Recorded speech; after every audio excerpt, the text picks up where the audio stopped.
Hi, and thank you for coming back to my channel. If you're thinking of purchasing a home, listen to this episode so you avoid being house poor.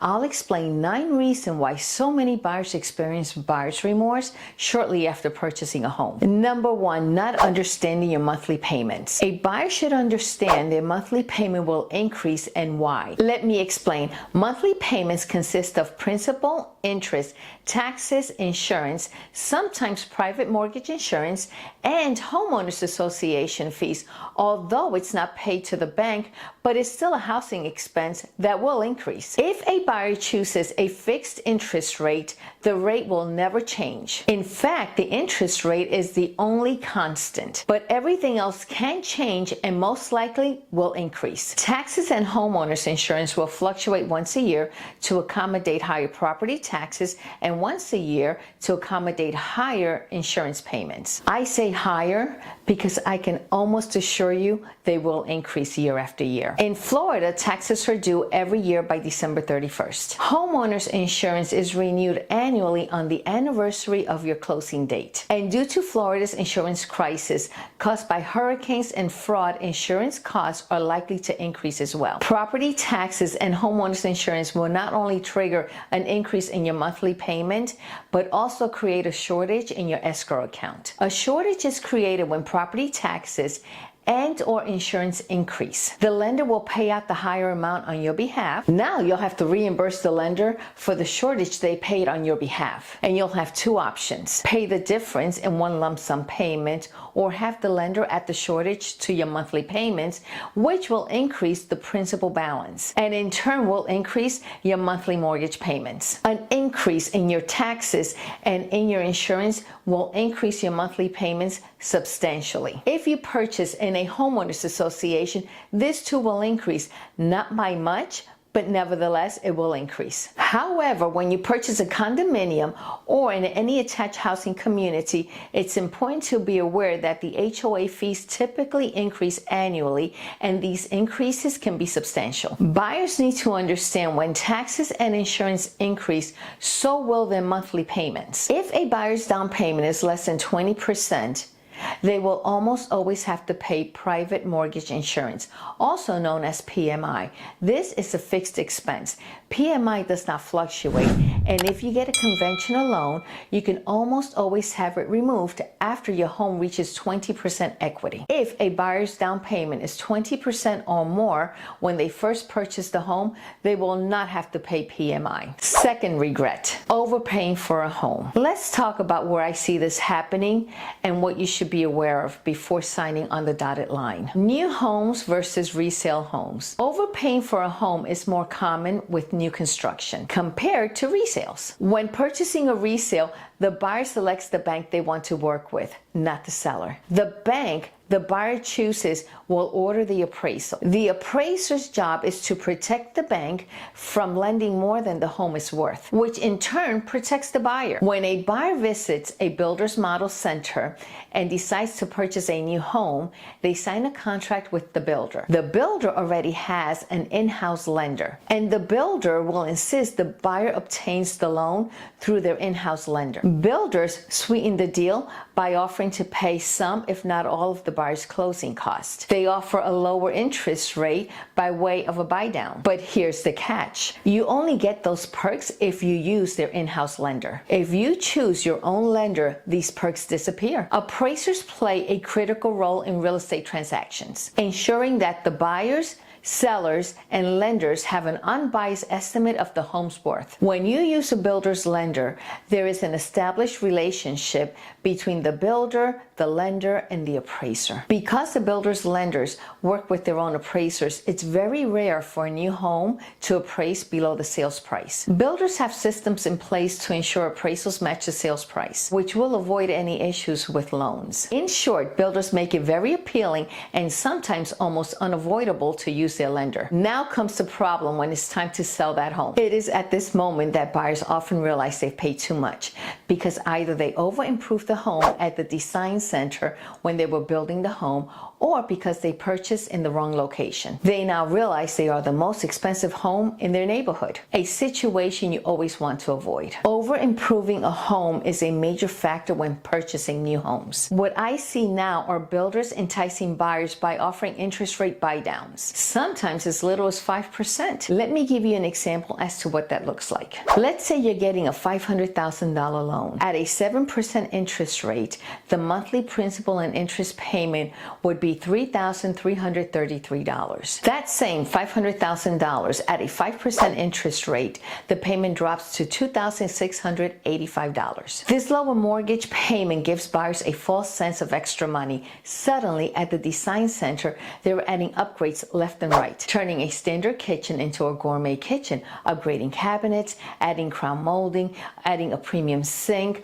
upgrading the kitchen faucet, upgrading the front door, custom paint, and a host of other upgrades. The problem with upgrading a home at a design center is that these upgrades are very expensive and they add up quickly. These upgrades can often exceed $70,000, and most often buyers finance them right back into the loan. Now, instead of financing $500,000, the buyers have just added the cost of all the upgrades right back into the loan, increasing the loan amount by the exact cost of the upgrades. What buyers don't realize is that they have over-improved the home by the exact dollar amount of the upgrades they just chose. And because buyers must use the builder's lender, and the lender has a relationship with the appraiser, a buyer will likely not know they overpaid for the home. The good news is, if a buyer stays in the home for 7 years or more, the market will almost always catch up with the price the buyer paid for the home. However, if you need to sell sooner,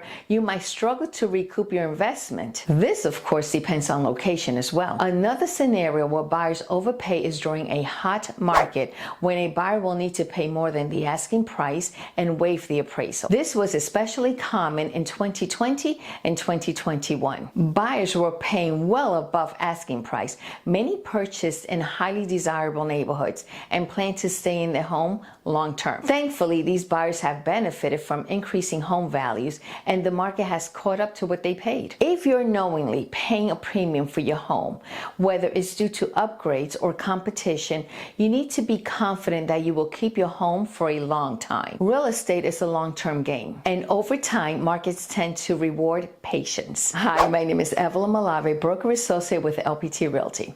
I've been selling homes in Central Florida since 1989. If you're thinking about buying or selling a home, I'd be truly honored to be your trusted realtor. Now back to more buyer regrets. Number 3, maintenance and renovations. Many home buyers may not fully grasp the potential scope of maintenance and renovations and the costs associated with home ownership. Even homes that appear in move-in ready condition can conceal underlying repairs or update needs, such as a roof repair, HVAC system replacement, outdated electrical systems, and plumbing issues. These unexpected needs often lead to unplanned expenses and can quickly strain finances, especially if a buyer has not set aside funds for repairs or renovations. The combination of sudden cost and time-consuming projects can create significant frustration and financial stress. To prevent these surprises, it's essential to invest in a thorough home inspection, which can help reveal hidden issues and establish both a maintenance and a renovation budget to better manage future expenses. And you need to pay special attention to that home inspection when purchasing a home from a flipper. Number 4, high monthly payments. Don't purchase a home that maxes out what the lender says you qualify for. Lenders base their qualification on gross income. That's what you earn before paying taxes. And they don't factor in real life expenses. Sure, you might qualify for a $5,000 monthly payment, but think about everything else you pay for, like taxes on your income, your cell phone bill, cable, internet, car insurance, tolls, gas, life insurance, utilities, groceries, fun stuff like a day at Disney or just grabbing a cup of coffee. Lenders only take into consideration debts on your credit report, not your day-to-day cost. I always tell buyers, leave room in your budget for life, not just your mortgage. When I work with buyers, I ask them to list all their monthly expenses, even fun stuff like going out or saving for emergencies. Then I have them figure out a house payment they feel comfortable with, and it's almost always less than the qualification they got from the lender. And then we go look at homes based on what the buyers feel a comfortable monthly house payment is. Number 5, compromising on location. Sometimes buyers settle for less ideal location to stay within their budget or to get a larger home within their budget while sacrificing location. I see this quite often.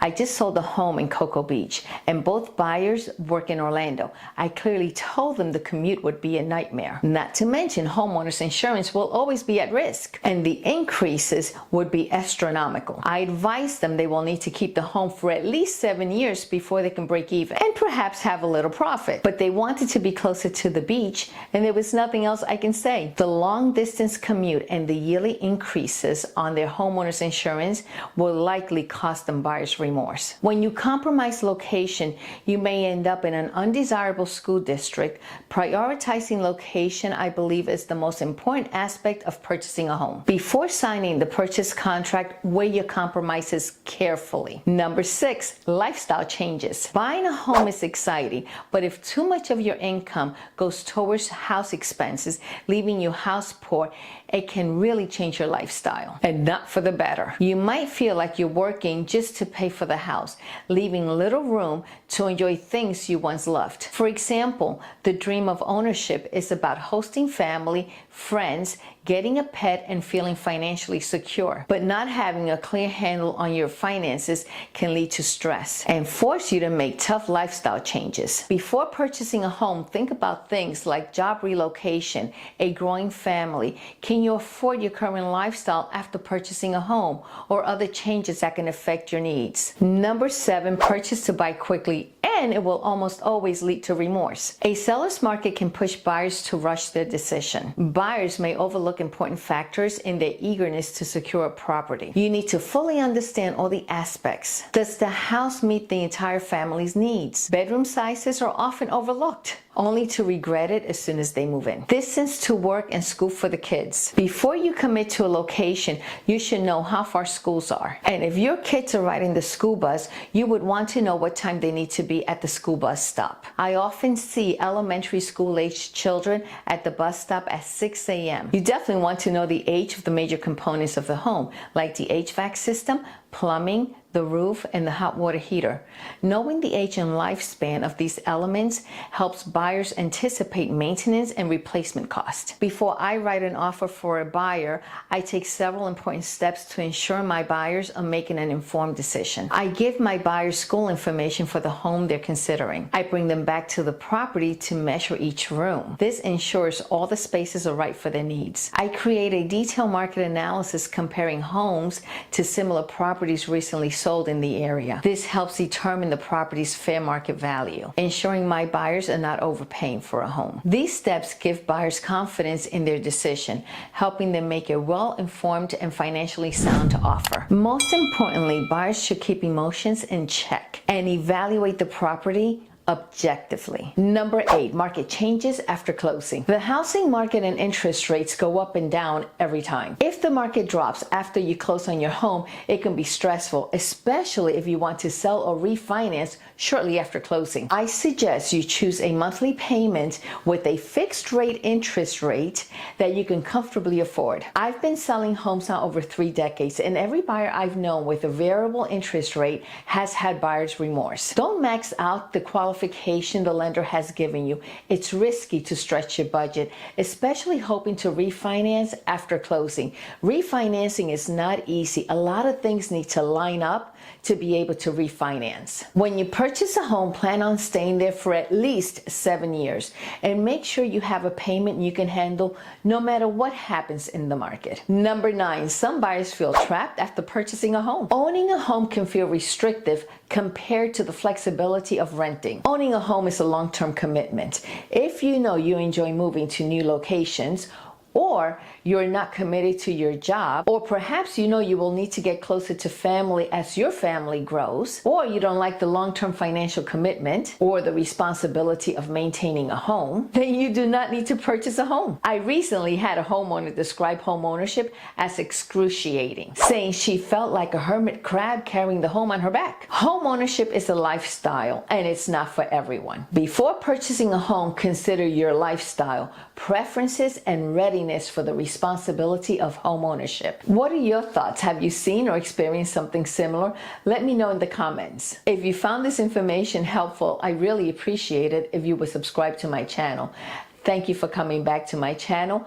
Bye for now, and be safe.